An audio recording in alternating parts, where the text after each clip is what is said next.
When I started to think about the idea of home, it brought back a memory to me that I've always wanted to live on the bank of a river.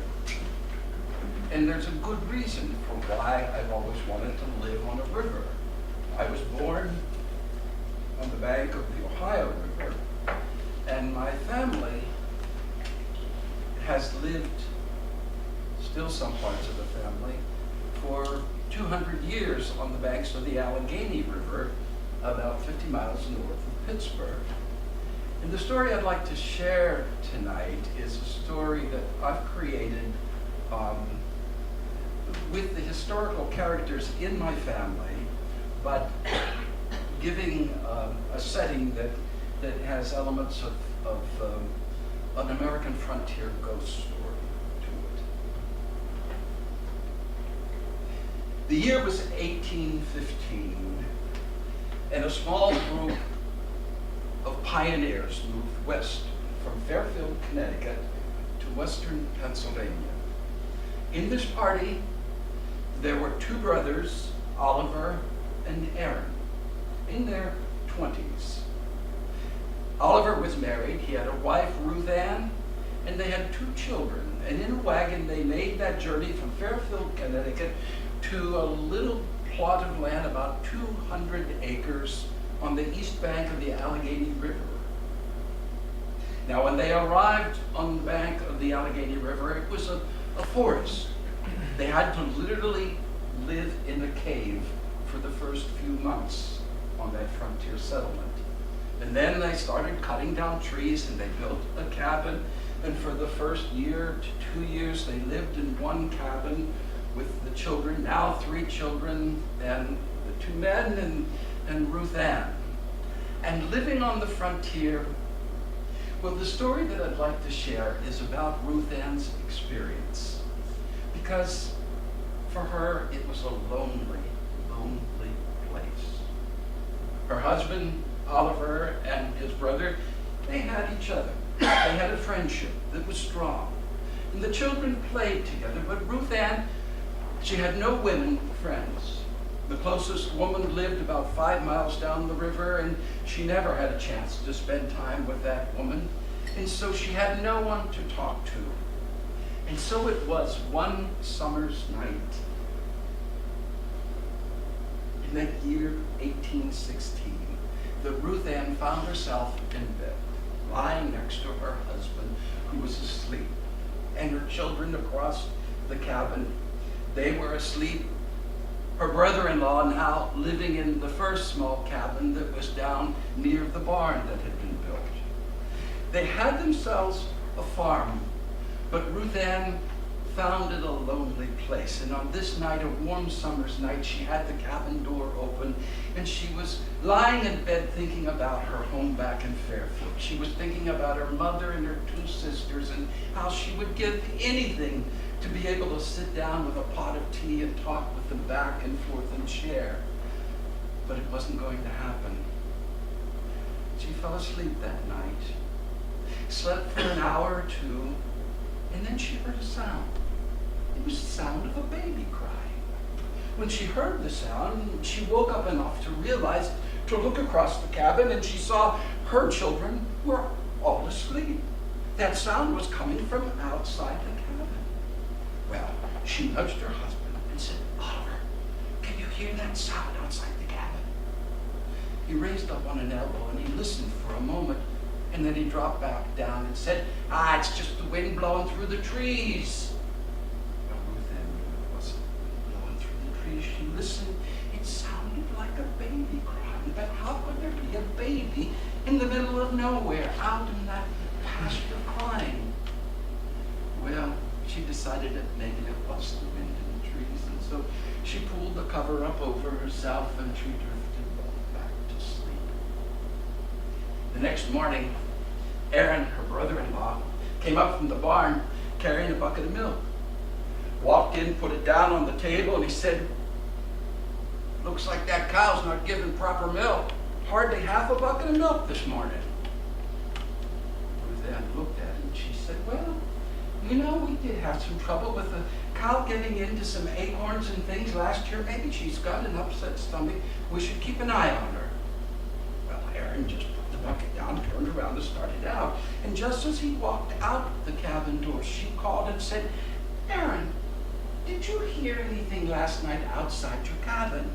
I swear I could hear the sound of a baby crying down next to the barn." He turned and looked back. He said, "Oh, I wouldn't know anything about that. I don't spend any time listening for what's going on. I'm sleeping in the middle of the night." Well, Ruth Ann didn't say any more. The rest of the day started to move on. She went out. She had a small garden. She had planted a couple of rows of corn, and there were some pole beans, and she had even put in some flowers. She was going to have some morning glories this year. And so she was down there working in her garden when she looked down to that pasture and she saw that cow. And the cow didn't seem to be sick. She didn't seem she was feeding fine. So Ruth Ann didn't think any more about it. She went through the rest of the day. Nighttime came, and sure enough, another warm summer's night, she found herself in bed, and her husband was sound asleep, the children were asleep, and she was awake thinking about her home back in Connecticut. She was thinking about, it was strawberry season. At the church, there'd be a strawberry social. Why, everyone would be dressed, women would be dressed in silk dresses. Silk dresses. Homespun was the only thing she had to wear. She started to imagine herself putting on a silk dress and going down to the church for the strawberry festival, and she fell asleep. She slept about 2 hours, and then she heard the sound again of a baby crying. When she heard the sound, she woke up and she raised up from the bed and she looked out the door, and she wondered whether she should go and look outside. But she turned and she shook her husband again and said, "Oliver, can you hear that sound out there? There's someone out in our pasture. I think there's a baby that's crying out there." Well, you could hear her husband. He went, "There's nothing out in that pasture, woman. It's just your imagination. Now go on back to sleep." Now Ruth then dropped back down in the bed, but she swore she could hear now that the crying had stopped, and it was like there was a mother singing a lullaby to a baby. Well, she gathered her courage together and she decided she was going out to see what was going on. And so she got out of bed that night and she walked over to the cabin door and she stepped out, and the moonlight was shining, but there was a mist coming up from the river, and she could see that there was something down in the pasture. And was it the cow? It almost looked like she saw someone walking across. She felt a chill run through her and she said, "It's just my imagination. I'm going back to bed." And so she went back and climbed into bed and she fell asleep. Well, next morning came, and Aaron came up from the barn carrying a bucket of milk, and there was even less milk this morning. He carried it and put it down, and he said, "Here now, look, there's something going on. That cow's not giving proper milk." Ruth Ann turned. "It's not the cow. I think there's a woman, maybe an Indian woman, coming out of the woods, and she's milking our cow at night. She's got a baby that she's feeding the milk to. I heard her singing to the baby last night." Aaron turned and he said, "Woman, you've been out here in this frontier too long. You've got all kinds of imagining things in your head. That's nonsense." Well, Ruth Ann didn't say a word. She didn't say another word. She left him go back down to the barn. She finished her work, and then she took her kids and she went down into that pasture. And she started looking around to see if she could find something that would prove that what she thought was happening was happening. And she looked around until she saw there in the grass was a little booty, little leather moccasin kind that you'd wear on a tiny baby's foot. And she said, cook, and she went back up to the house, and that night when they sat down to eat, she brought it out and she showed it to the men, and she said, there's an Indian woman coming into our pasture at night, and she's milking that cow, and that's for sure. Well, you can see the men just shook their heads. They weren't buying it. They couldn't agree that it was true. But her husband Oliver said, Ruth Ann, if you hear the sound tonight, wake me up.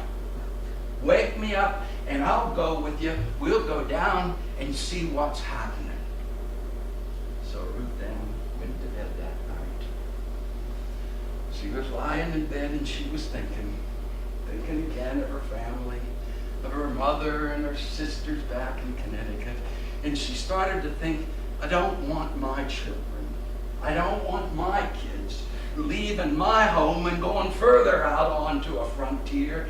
I'm going to keep my family right here if it's the last thing I ever do. Well, she made up her mind and she fell asleep that night. And sure enough, it wasn't an hour or more until there came the sound of a baby crying. Ruth Ann reached over and she shook Oliver and said, Oliver, there's the sound. Come on, let's go. And so they both got up and they went out of the cabin and they walked down towards that open part behind the barn where the cow was. And they could see there was something, a shape of something near that cow, but in the moonlight and with the mist coming up from the river, it was hard to say for sure what it was. And then they could see that whoever it was kneeling down by the cow got up and started to move towards the woods. And you could hear the starting of a lullaby, of singing. And she said, wait, you'll see what happens. But he couldn't. He couldn't wait. He called and he said, woman, what are you doing over there? Ruth then said, when her husband Oliver called out, it was as if whatever was in that pasture, it just dissipated and disappeared, like a mist in the night, like a shadow, like a ghost, and it was gone. Well,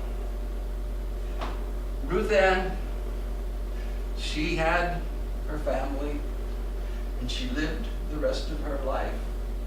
And, you know, she did one thing. She made sure that she kept her family on that farm.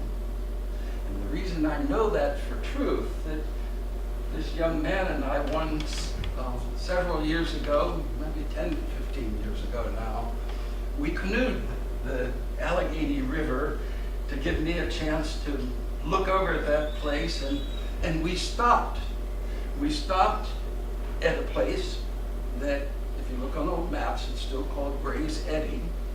And we walked up the hill to the little Presbyterian church. And when you go into the graveyard there, in that little Presbyterian church, there's almost 100 tombstones with the last name of Gray on them.